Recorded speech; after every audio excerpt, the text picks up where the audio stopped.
This is the Mop-Up Men podcast. My name's Justin Trinity. Along with me is co-host Kenny Baseball.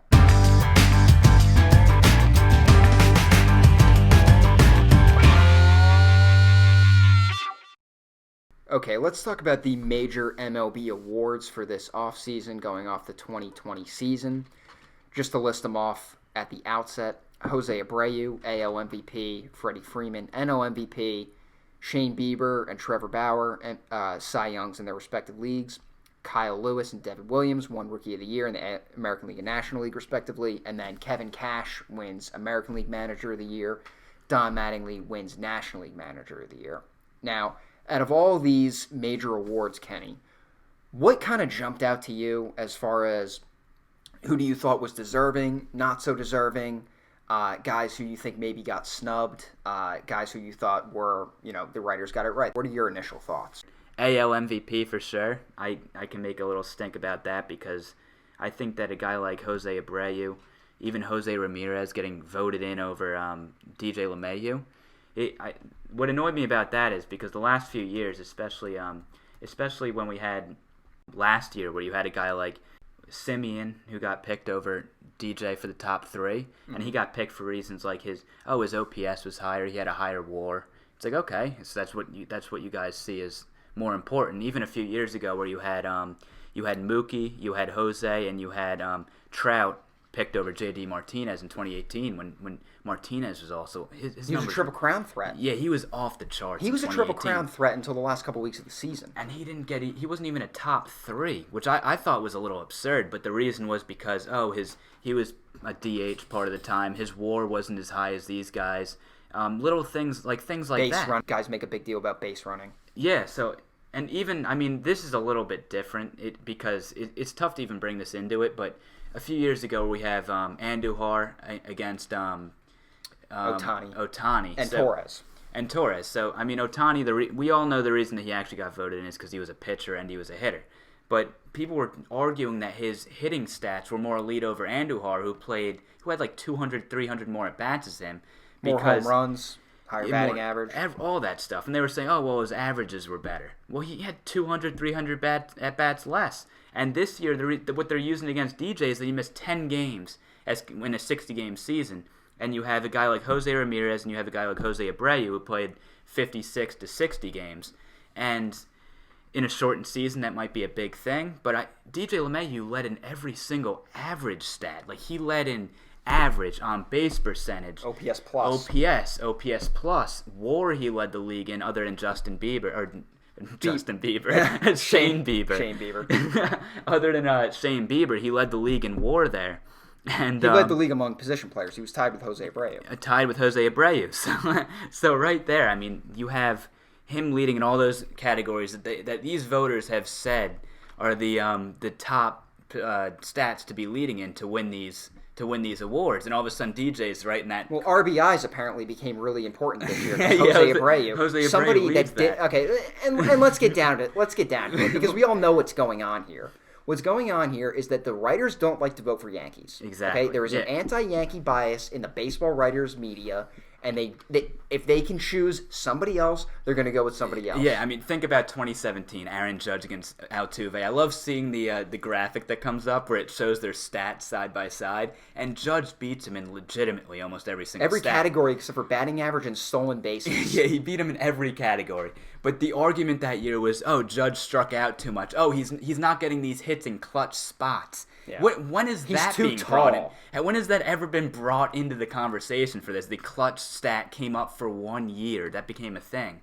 And all of a sudden, that's not a thing anymore. It's just like the clutch stat's not a thing. Supposedly, clutch doesn't even matter anymore. If we're talking about clutch, DJ LeMahieu's always gotten those big hits. So what are we talking about right now with DJ LeMahieu is slump-free. He hits the ball the other way. All right?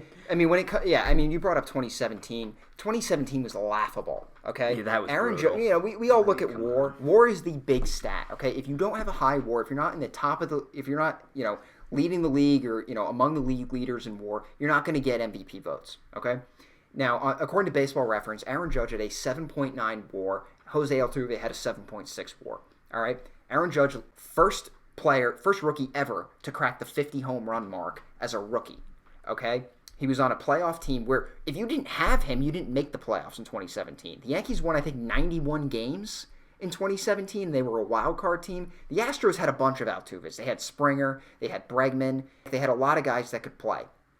Aaron Judge, what he did for the Yankees in 2017 was he really made them a postseason team. So you'd think, okay, Altuve, Judge, it's going to be a coin flip. It's going to be, there's 30 votes. You're going to say, okay, well, maybe Altuve wins 18-12 kind of thing, or 17-13. Jose Altuve got 27 first place votes. Aaron Judge got 2. And you can guarantee both of those writers are from New York. What a joke. Yeah, I mean, seriously. I try gosh. not to even look at these MVP awards and these baseball awards because the Yankee guy, if it's close, it's not even going to be a question. He ain't winning it. Yeah, exactly. I mean, I was saying the same thing, Rookie of the Year a few years ago. I mean, and there's more of an argument there, I think. There's a little more there because you have Ohtani who pitched in 10 games, but he was hurt most of the time. He was almost hurt for at least a third of the season. He had 300 at-bats in the season, 10 games he pitched. I mean, come on now. And Andujar, especially for Rookie of the Year, you like to see a guy that played throughout the whole year and showed he's a good to great major league player. I think that's more important for Rookie of the Year is to see a guy that accumulated stats a little better than somebody that only played in this many games and played well for that many games there, as we saw in 2016 with Gary Sanchez against Michael Fulmer. It was the same thing. Gary Sanchez lit the American League pitching on fire. He set in 2016. every kind of record for power hitters for rookies. He was one of the top power hitting catchers in baseball. After 6 weeks, he hit 20 home runs. It's insane, and it's like, oh, whoa, he only played for 2 months, so now obviously because Fulmer pitched in more. There's of the always season. some excuse. Yeah, there's always some excuse, and it for switches every year, and it's a new thing every year. That's what annoys me about it. It's a new argument every year, and we start following along, being like, oh, okay, we'll follow that argument for the years to come. Then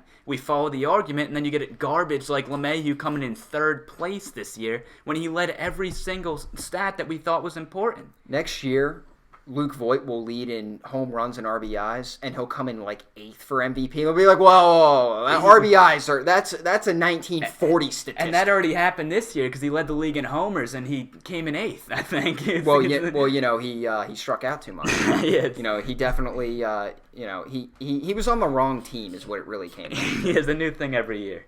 I think the most incredible thing was just going back to the whole anti-Yankee bias in the with the baseball writers. 2007, Alex Rodriguez, okay?